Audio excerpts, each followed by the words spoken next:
dal leen ak jàmm ci seen chaîne bi di Tellement l'officiel. Son excellence monsieur le président de la république Bassirou Diomaye Diakhar Faye moo ñuy xamal nag ci benn bataaxal bi mu bind foofu la ca page Facebook am di ñu xamal que ni nag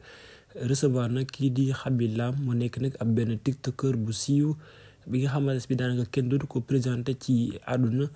Khaby Lame nag kii di son excellence monsieur le président de la république dalal na ko foofu la ca palais.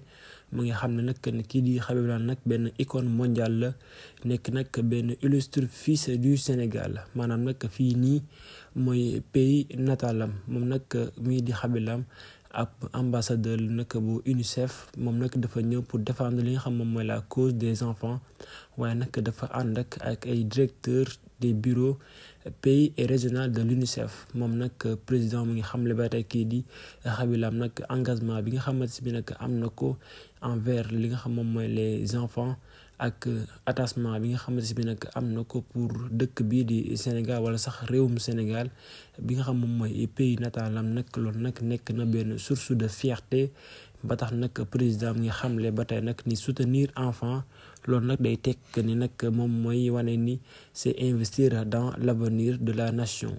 waaye nag mu ngi xamle ni Sénégal nag dina continuer di œuvrer ci li nga xam moom mooy protection ak épanouissement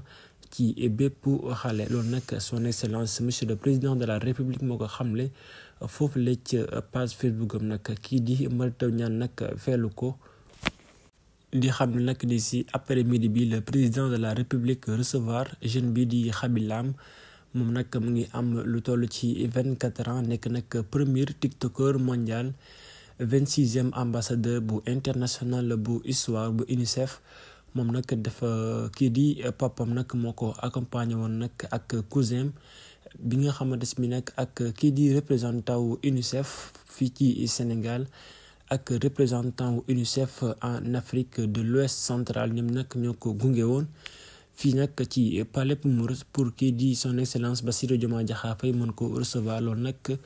nekk lu am solo. Khaby Lame nag ñëpp xam nañ ko bu baax a baax ci ay vidéo yi nga xamante bi nag mu ngi koy def foofu la ci TikTok ñëpp xam ko bu baax a baax ci àdduna bi daanaka sax kenn du ko présenté kon nag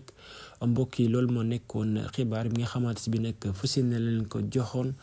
doon leen jaajëf bu baax a baax si li ngeen ñi toppee di leen wax nag wéy di abonné chaîne bi jërë ngeen jëf.